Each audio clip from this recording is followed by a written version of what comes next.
2일 후에, 즉 7교회에 대한 주님의 말씀이 있은 이후에 그 밤모섬에서 사도 요한이 이렇게 보고 있는데 갑자기 어떤 일이 일어난 거예요? 하늘문이 열린 겁니다. 지금 사도 요한은 어떤 환경에 있어요? 유배를 당한 거죠. 귀향을 간 거죠. 핍박을 당하고 있는 겁니다. 그곳에서 그냥 편안하게 있었을까요? 아닙니다. 돌을 깨는 일을 한 것으로 전해지고 있습니다. 복음을 전하다가 유배를 갔고 거기에서 노동의 억압 가운데 있었던 것이죠. 그리하여서 그 말씀을 받고 7교회 환상을 보고 또 그 환상을 생각하고 있는데 또 무슨 일이 일어난 겁니까? 하늘문이 열린 겁니다. 여러분, 믿음의 사람들, 힘들고 어렵고 아픔과 고통 중에 있는 사람들에게 땅의 모든 것이 다 막히고 사방이 다 막혀도 하늘이 열려 있는 것을 기억하시기 바랍니다. 하나님은 그걸 보여주신 것입니다. 하늘문을 열었습니다. 그리고 보여주신 게 뭡니까? 그냥 하늘문만 열어서 그냥 텅 빈 하늘만 보여주신 게 아니에요. 그 하늘문을 여시고 이리로 올라오라 하십니다. 우리는 결국 이 땅에 사는 자들이 아니에요. 하늘에 사는 자들이에요. 여러분, 하늘은 실존하는 장소인 것을 여러분 기억하시기 바랍니다. 어떤 이들은 그럽니다.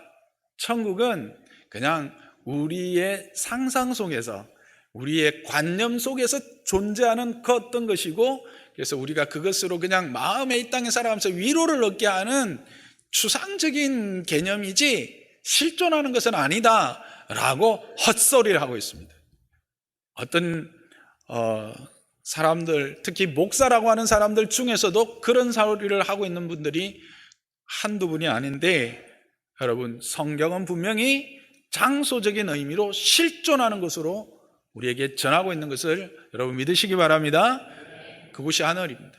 그곳을 우리에게 열어서 우리가 거할 곳을 보여주시는데, 그곳에 무엇이 가장 먼저 보인 것입니까? 하나님의 보좌, 하늘, 그 하늘에 있는 보좌가 보인 겁니다. 여러분, 보좌가 뭐죠? 왕의 자리 아닙니까? 통치자의 자리가 아닙니까?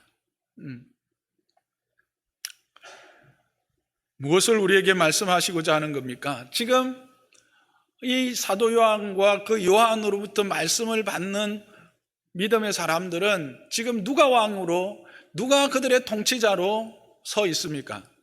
로마의 황제입니다. 로마의 황제는 단지 왕의 자리뿐만 아니라 신의 자리에 있지 않습니까? 그래서 숭배의 대상이 되고 있었습니다. 왕은 신이었습니다. 그런 그들에게 말씀하시는 것입니다. 하늘 하면 여러분 어떤 생각이 드세요? 하늘은 바로 높은 곳입니다. 우리가 다다를 수 없는 존귀한 자리입니다. 그 어떤 세력도 범접할 수 없는 영광스러운 자리입니다. 거기에 누가 계시는 겁니까? 참 통치자, 왕이 있음을 보여주시는 것입니다. 너희에게 지금 고통하게 하고 너희의 믿음에 시련을 더하는 그런 모든 세력들, 스스로 왕이라고, 황제라고 하여 숭배의 대상으로 스스로 우상으로, 신으로 너희들에게 말하고 있는 그들은 거짓이라는 겁니다. 그림자라는 겁니다. 아니, 너희를 속이는 것이라는 겁니다. 진정 왕이 있다는 것입니다. 누구입니까?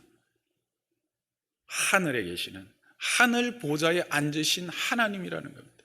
근데 그 하나님이 어떻게 묘사되고 있습니까? 벽옥과 그 다음에 뭐라고 말하고 있죠? 네, 벽옥과 홍보석 각호라고 하고 있습니다. 보석과 같다라는 겁니다. 이것은 우리가 요한계시록을 강의하면서 계속 나누었던 이야기입니다. 왜 그와 같이 보석으로 이야기하고 있을까?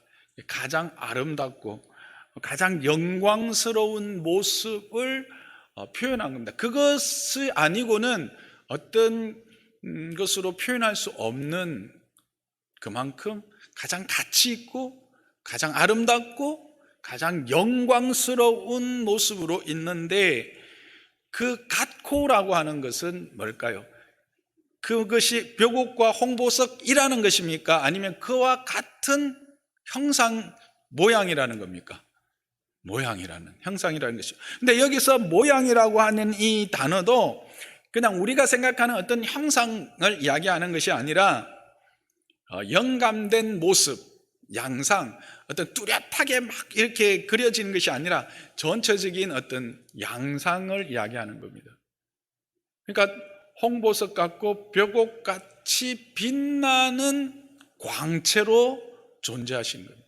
아름답고 영광스러운 광채로 거기에 계셨다라고 하는 것입니다. 그것을 지금 사도 요한이 보고 있는 것입니다. 그리고 그 뒤에는 뭐가 있었습니까? 무지개가 있었습니다. 무지개가 그 보좌를 둘렀는데 그 모양 역시 녹보석 같았더라. 그렇게 녹보석처럼 광채로 빛나고 있었다라는 겁니다. 이건 뭘 의미할까요? 뭘 말하죠? 우리가 보통 성화나 이런 걸 보면 후광이라고 있죠. 그래서 아주 영적이고 거룩한 사람들이 보면 후광이 이렇게 나타나는 것처럼 그 보좌에 그와 같은 빛난 후광이 무지개 형태로 나타나 있는 것입니다.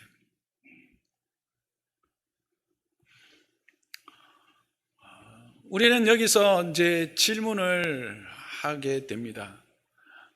왜 하늘 문을 열어서 그 보좌를 가장 먼저 보여주셨을까? 그 보좌의 빛남과 아름다움과 영광스러움을 보여주셨을까?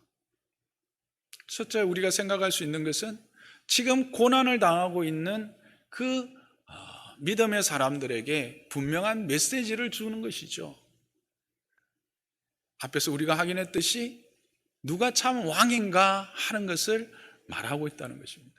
지금 너희의 눈에는, 너희의 삶의 자리에는 로마의 황제가 왕이요 신이 되어서 너희의 생사화복을 주관하는 그런 주권자처럼 보이지만, 그러나 참 왕은, 참 통치자는 이 세상 그 어떤 것으로도 범접할 수 없는 하늘에 계시는 하나님이 참 왕이시고 참 통치자라는 것입니다. 땅에 있는 사람들이 왜 이 왕의 자리와 이 자신을 우상화할까요? 그것은 바로 세상을 통치하는 원리가 거기에 있기 때문에 그렇습니다. 오직 참 하나님만이 모든 것을 통치하고 모든 것을 주장하고 계획하시고 성취하시는 분이십니다. 그런데 그것을 뭐예요? 인간이 도용하는 거예요. 인간이 도용해서 자기가 꼭 그렇게 계획하고 성취하여서 보호하고 공급할 수 있는 것처럼 도용하는 거죠. 하나님의 통치를 인간이 도용하는 게 바로 우상화입니다. 모든 우상은 그런 어떤 의미가 있는 거예요. 그래서 그 우상에게 종속되게 만들죠. 그래서 황제가 지금 우상화하는 것, 또 너희의 삶에서 다양한 우상들이 있고, 또 그것들이 사람들은 그것들로부터 모든 것을 공급받고 채움을 받을 것처럼 보이는 것, 그것은 뭐다? 거짓이며 속이는 것이다 라고 하는 것입니다.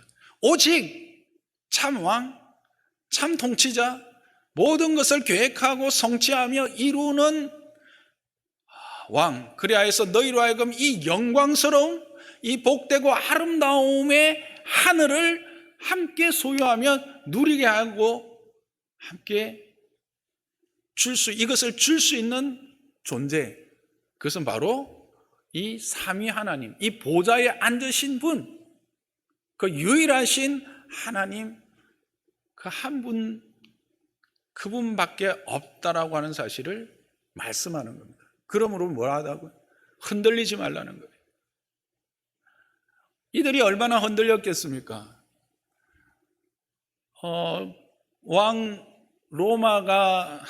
로마의 황제가 왕으로, 그가 신으로 믿고 있다가 복음을 들었더니 참 왕이 있다는 거예요.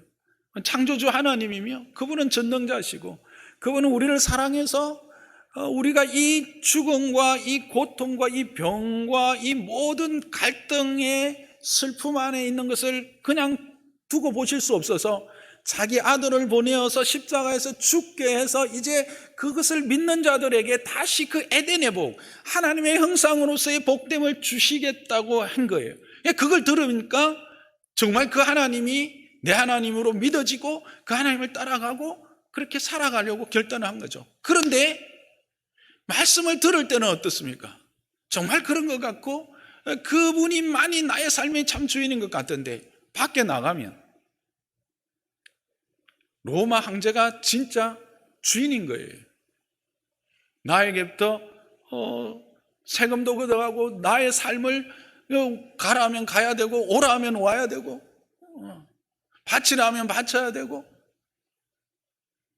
심지어 죽으라 하면 죽는 자리에까지 가야 되는 그런 모습을 보면서 그리고 그 믿음을 지키기 위해서 그 왕의 대적하는 자리에 설 수밖에 없는 이 현실 앞에서 내가 어떤 왕을 택해야 진정 내가 살 것인가? 어떤 왕을 경배해야 진짜 내가 생명을 누릴 것인가? 갈등하지 않겠어요?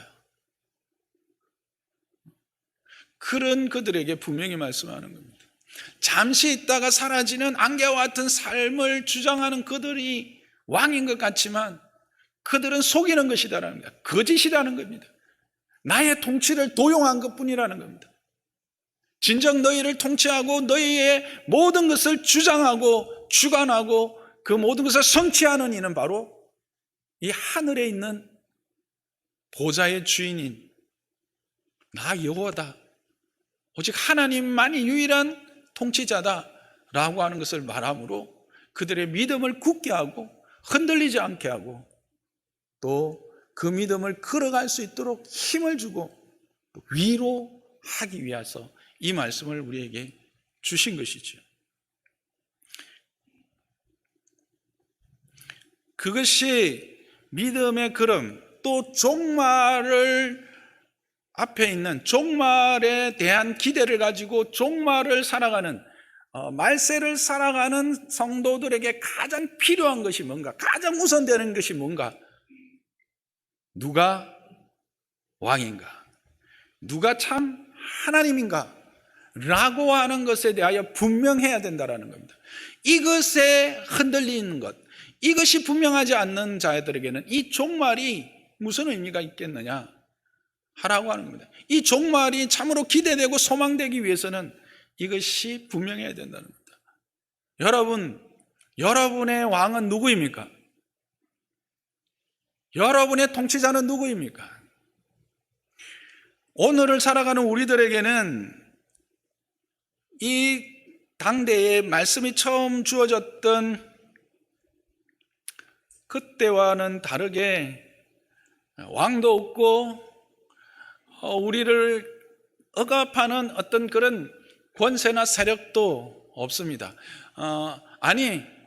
그런 큰 존재는 없어도 실제로 어떻게 보면 우리의 가정에서 남편과 아내가 실질적인 이런 존재로 작용할 수도 있어요.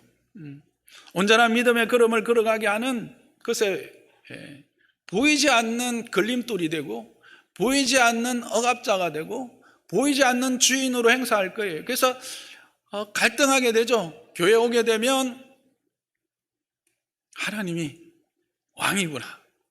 가정에 돌아갔더니 이 남편이 왕이고 아내가 왕이고 자녀가 왕이야. 그들을 거스르지 않게 해야 되고 그들을 만족시켜야 되는 것이 우선순위인 것처럼 느껴지는 거예요. 직장에 가면 내 상사가 나의 진급을 나의 성공을 보장하고 그런 권리를 쥐고 있고 사장이 내 밥그릇을 짚고 있는 것처럼 느껴지는 거예요. 그래서 믿음의 걸음을 걸어가려고 할 때 그것들이 나의 시련이 되는 사람들이 있을 수는 있죠. 그런 자들에게도 동일하게 말씀이 적용될 수 있습니다. 두려워하지 말라는 거예요. 염려하지 말고 누가 왕인지 분명히 고백하며 그 왕은 그 오직 존귀하시고 유일하신 하나님만 너희가 믿고 따르라. 그런 자에게 이 종말이 그 영광스러움과 그 아름다움과 그 복됨의 주인공으로 인도하게 될 것이다라는 것을 보여주시는 겁니다. 그러나 앞에서도 잠시 말했듯이 우리가 지금 이 로마 시대와 같은 그런 환경은 아니다라고 하는 사실입니다. 그렇다면 그런 우리에게 신앙의 자유가 있고 우리가 그것을 스스로 선택할 수 있는 이런 사회 속에서 이 보좌의 환상은 이 영광스럽고 아름다운 보좌의 환상을 가장 먼저 열어 보여주신 의미는 그냥 어떻게 우리의 삶을 비춰내며 우리가 적용하고 받아들여야 될 것인가? 이게 무슨 의미인가? 오늘 살아가는 내게는 그런 질문을 하게 되는 겁니다. 그것에 대해서 우리가 좀 생각해 볼 수 있고 분명히 확인할 수 있는 본문이 디모데후서 3장 1절에서 5절입니다. 디모데후서 3장 1절에서 5절은 이렇게 시작하죠. 말세에 고통하는 때가 있다라고 하는 겁니다.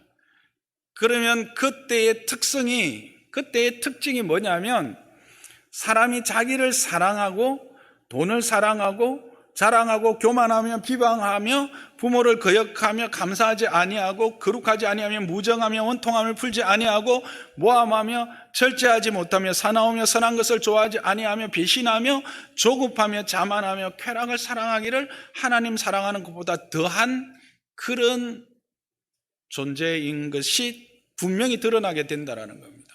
여러분, 여기서 언급되어지고 있는 이 많은 단어들, 낱말들, 이것들이 의미하는 것은 뭡니까? 어떤 존재가 이와 같은 삶을 살까요? 신인 존재가 이와 같이 살아가는 자들입니다. 살펴봅시다. 자기를 사랑한다. 자기를 사랑하는 존재, 자기가 최고의 자리에 있는 존재, 그건 누구입니까? 신입니다. 돈을 사랑하는 존재, 돈이라는 게 뭘까요? 자기가 소유하는 것으로 자기의 필요를 채울 수 있는 존재입니다. 그렇기 때문에 그것을 사랑하는 거죠. 자랑하는 것, 누가 자랑합니까? 자기가 신인 사람이, 자기가 최고인 사람이 자랑하는 자들입니다. 다른 사람들을 인정해 주지 않습니다. 그래서 교만합니다. 그래서 다른 존재, 다른 신을 인정하지 않고 비방합니다. 부모를 거역합니다. 이 부모를 거역한다라는 것은 단지 어떤 우리가 말하는 유교적인 도덕성에 대한 이야기가 아닙니다. 권위에 대하여 인정하지 않는다라고 하는 것입니다. 그 어떤 권위도 인정하지 않고 자신의 권위를 무너뜨리지 않는 존재로 살아간다라는 겁니다. 누가 그렇습니까? 신이 그렇습니다. 감사할 이유가 없죠, 그들은. 그래서 굳이 거룩하게 다시 자신을 성결하게 만들 필요도 없습니다. 그들은 무정합니다. 원통함을 풀지 않습니다. 모함하고 절제할 이유가 없죠.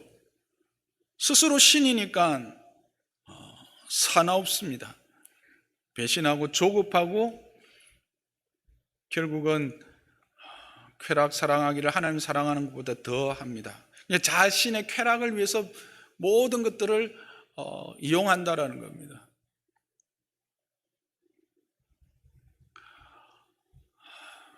여러분,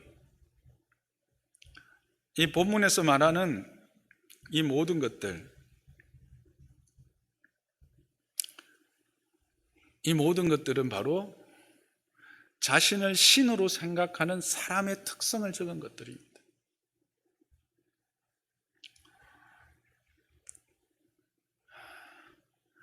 근데 여러분, 하나님을 참 통치자라고 생각하고 우리는 그의 백성이라고 생각하는 사람들이 이런 삶을 살 수가 있겠습니까?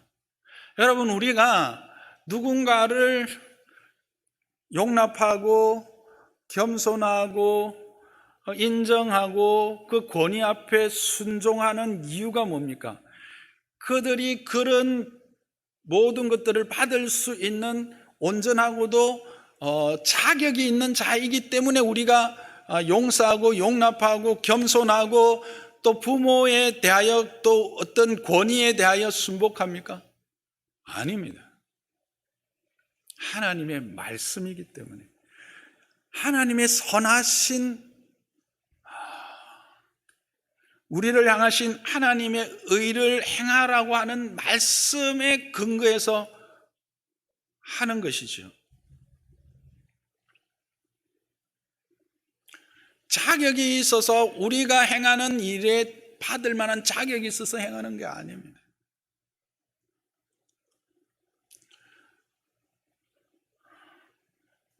그래서 나를 높게 보고 다른 사람을 낮게 보는 사람들은 결국은 이런 삶을 살게 되는 거예요. 이게 누굽니까?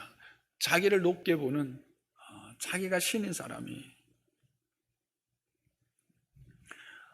이런 사람들은요, 이 경건조차도, 이 하나님을 섬기는 신앙조차도 자신의 이익을 위한 방도로, 재료로 생각한다고 말하고 있습니다. 디모데전서 6장 5절입니다. 디모데전서 6장 5절 시작.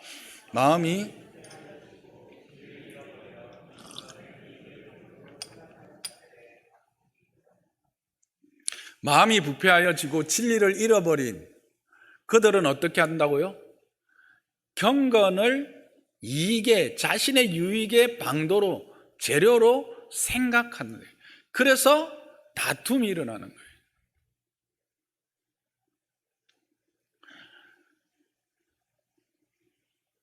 우리 안에 하나님이 아니고 내가 하나님이기 때문에 하나님조차도 나의 유익을 위하여 이용하는, 재료로 사용하는 그런 신앙함이 우리 안에 있다라고 하는 사실입니다. 이것을 성경은 우리에게 말해주고 있는 거예요.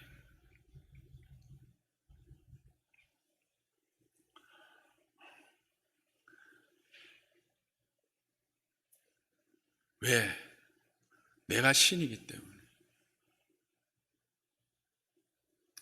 그래서 지금 하늘 보좌를 우리에게 가장 먼저 보여주시며 그 복됨과 그 아름다움과 영광스러움을 보여주시는 그것이 오늘을 살아가는 저와 여러분들에게 의미는 뭐냐면, 첫째는 그 보좌 앞에서 나를 비추어 보게 하는 거예요.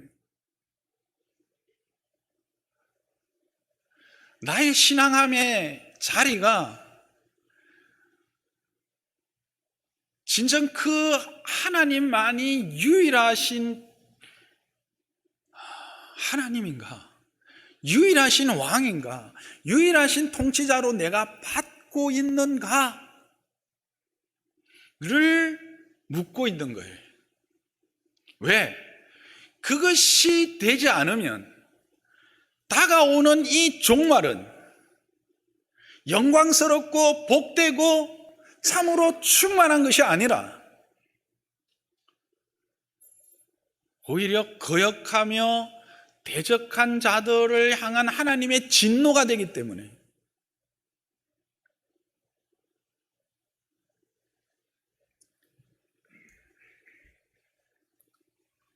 지금 주님은 이 열어가실 하나님의 그 아름다운 계획, 그 사랑하는 자들을 향하여 계획하시고 준비하신 것들을 이루어내시며 성취하셔서 그 모든 것들을 완성하시는 이 일을 풀어나가시면서 먼저 우리의 자리, 점검하게 하는 거예요.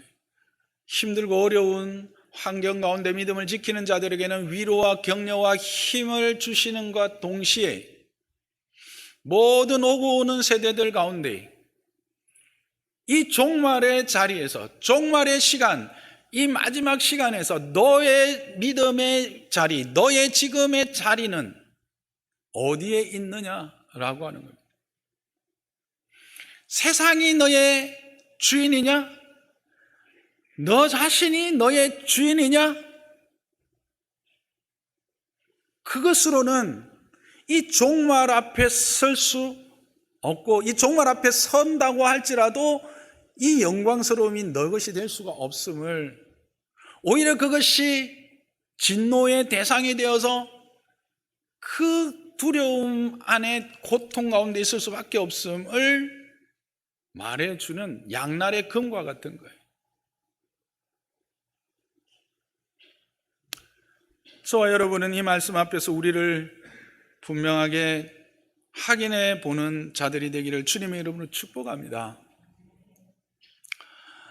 목회 데이터 연구소라고 하는 게, 목회에 대한 여러 가지 데이터들을 모아가지고 그것을 이제 해석하는 그런 연구소의 지용근 대표라고 하는 분이 계세요.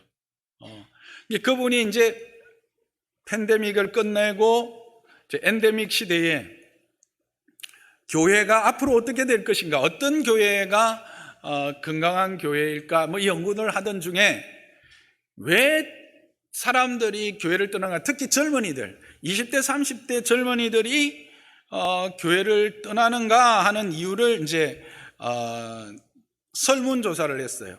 첫 번째 이유는요, 뭘까요? 지도자들의 권위적 태도 때문에라는 것입니다. 이제 젊은이들이니까 이제 청년부, 대학부의 지도자들의 문제 되겠지만 또 교회 전체적인 거로도 그렇게 볼 수 있어요. 그렇죠. 지도자들의 개인적 권위, 이것은 이 하나님의 하나님 되심을 인정하지 못하는 자의 모습이죠. 우리는 다 같이 그리스도 안에서 함께 부름을 받은 거룩한 그의 백성들입니다. 왕같은 제사장들입니다. 그래서 그것이 개인적에 관한 것이라면 당연히 그것은 배제되어야 됩니다. 그것은 타파되어야 될 잘못된 구습이죠. 특히 우리 그 한국과 같은 상황은 이 유교적 수직적 관계에 있어서의 이것에 대한 그 발현이기 때문에 이것은 저를 비롯해서 우리 지도자들이 깊이 새겨야 될 겁니다. 그러나 여기서 한 가지 생각해 볼 게 있습니다. 성경은 뭘 말하고 있느냐? 성경은 권위에 대한 것을 분명히 이야기하고 있다라고 하는 사실입니다. 앞에서 우리가 부모를 공경하지 않는 것에 대해서 이야기를 했듯이 성경은 그 말씀으로부터 나오는 권위적 가르침에 대한 것을 인정할 것을, 그 권위가 아니라 그 하나님의 권위를 바탕으로 한 말씀 앞에 순종할 것에 대한 이야기를 하고 있다라고 하는 사실입니다. 그래서 그것에 대해서 우리는 분별할 수 있는 영적 통찰력이 있어야 돼요. 이게 없으면 혼동이 됩니다. 그래서 두 번째가 이것과 연관이 있어요. 헌신을 요구하는 것이 부담되어서 교회를 떠난다라는 것이죠. 지도자의 권위에, 인간적 권위에 대한 실망에서 떠나는 것일 수 있지만, 두 번째는 것은 이 영적 권위에 대한 수용에 문제가 있는 것으로 저는 볼 수가 있습니다. 여러분, 교회가 헌신을 요구하는 것은 어떤 개인을 위한 것입니까? 아니면 하나님과 그의 나라 안에서 이루어진 이 교회 공동체를 위한 것입니까? 이런 거는 대답 잘 안 하시죠, 원래?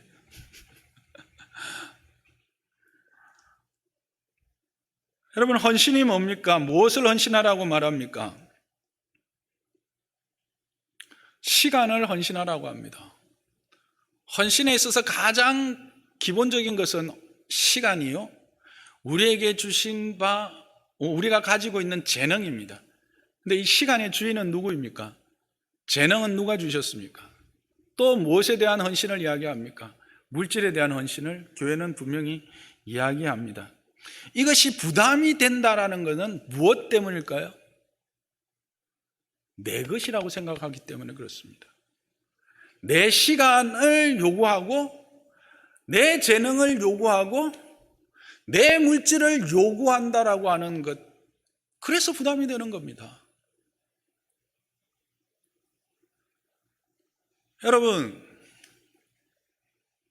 여러분은 집을 샀어요. 내 돈이 다 없었어. 그래서 대출을 받았어요. 그러면 은행은 뭘 요구합니까? 대출에 대한 원금과 이자를 요구합니다. 왜? 내 것이 아니니까, 은행의 것이니까. 부담이 됩니까? 물론 부담은 되지요. 내가 내지 못하는 것 때문에. 그러나 그것은 마땅히 내가 부담해야 될 것입니다.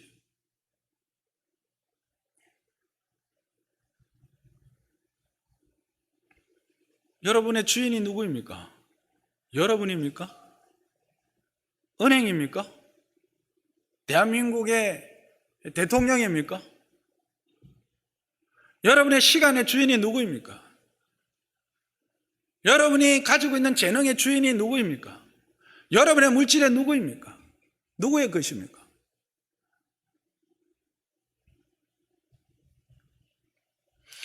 이런 현상은 이 자기를 사랑하는, 특히 이 요즘 젊은 세대의 자기 중심적, 자기가 신이 된 세대의 특징이라고 하지 않을 수 없습니다.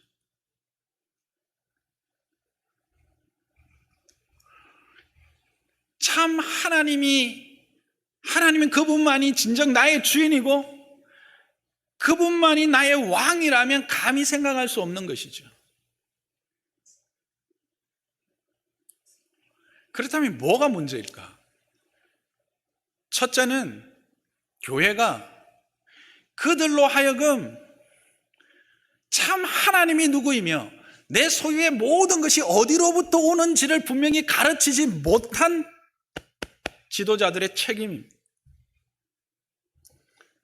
분명하고 정확한 것을 전달하지 못하는 겁니다. 왜?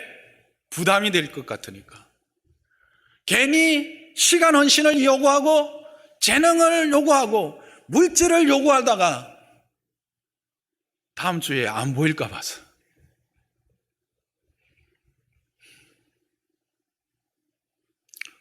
여러분, 다음 주에 오세요.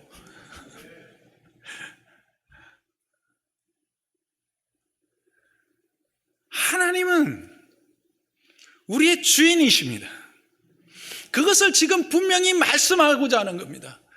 너의 삶의 진정한 주인이 누구이신지를 너희가 깨닫지 못하면 이 땅에 살아가면서 그 하늘을 경험할 수 없고, 이 땅을 살아가면서 하나님의 영광스러운 보좌를 경험할 수 없고, 그것을 누릴 수 없고, 그것의 기쁨을 소유하며 살아갈 수 없다라고 하는 사실입니다.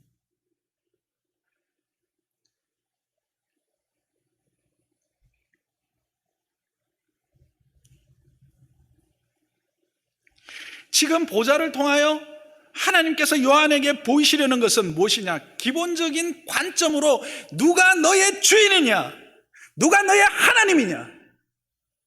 묻고 계시는 것입니다.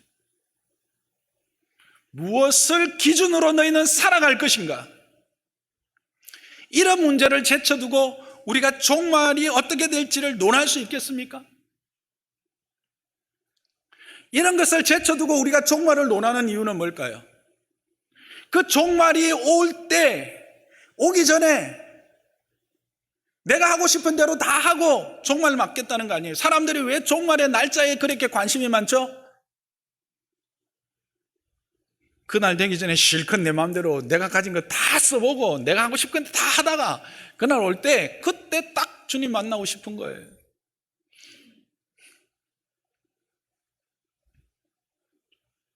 여러분, 하늘 보좌 환상이 우리에게 요구하는 것은 이것입니다. 너희가 살고 있는 모든 시대를 떠나 너 자신을 보라는 것입니다. 하나님의 통치에 대하여 너희는 어떤 마음으로 서 있느냐는 거예요. 순종하는 마음이 있느냐는 거예요. 만일 없다면 종말에 관하여는 너희가 기대할 것과 소망할 것이 없다라고 하는 사실입니다. 왜 그렇습니까? 그런 자에게 하나님의 하나님 되심이 인정되지 않는 자에게 종말은 어떤 결과입니까? 진노입니다. 그러나 하나님의 하나님 되심이 인정되는 자에게 종말은 어떤 것입니까? 영광의 회복입니다. 하나님의 복됨의 은혜의 잔치에 참여하는 것입니다. 그래서 우리는 어떻게 살아야 합니까?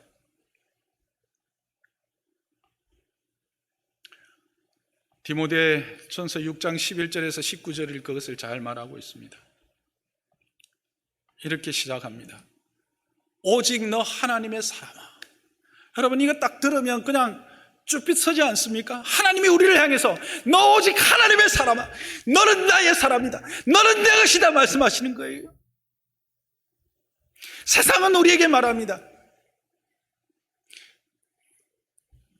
물질이 너희를, 세상의 모든 제도가 너희를, 좋은 세상의 지도자가 너희를 인도하고 너희의 필요를 채워줄 것이다 말합니다. 그런데 성경은 그렇지 않습니다. 모든 것의 주인이신 주님은 우리에게 분명히 말씀하십니다. 너 오직 하나님의 사람아, 너 오직 하나님의 사람아, 너는 내 것이다, 너는 내 것이다. 너가 누구인지를 너희는 알아라는 거예요. 그래서 이것들을 피하라. 앞에 나와 있는 것들은 집에 가서 읽어보세요.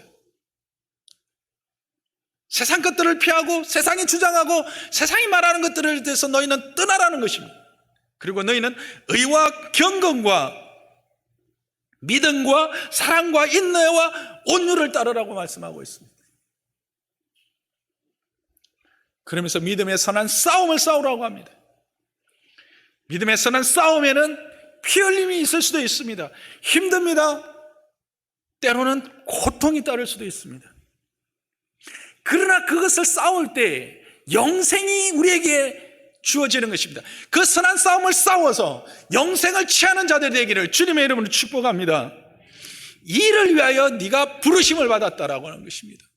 이를 위하여 많은 증인들 앞에서 우리가 증인으로 살아야 된다는 겁니다. 예수 그리스도께서 그 빌라도 앞에서 자신이 하나님의 아들이신 것을 분명히 증거하여서 자신이 이 땅에 오신 이유를 말했던 것처럼 너희도 그렇게 의와 경건과 믿음과 사랑과 인내와 온유를 따라 선한 싸움을 싸움으로 이 증인으로서의 삶, 그 삶을 정언하며 이 땅을 살아가라는 것입니다.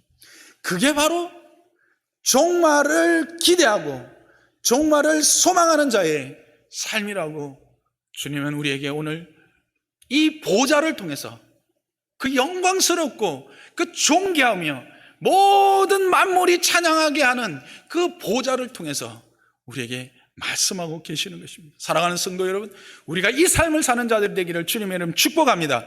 그래서 그 하나님의 영광스럽과 그 존귀함의 주인공으로서 그것을 기대하며 소망하며 이 땅을 살아가는 주의 백성들이 되시기를 주님의 이름으로 축복합니다.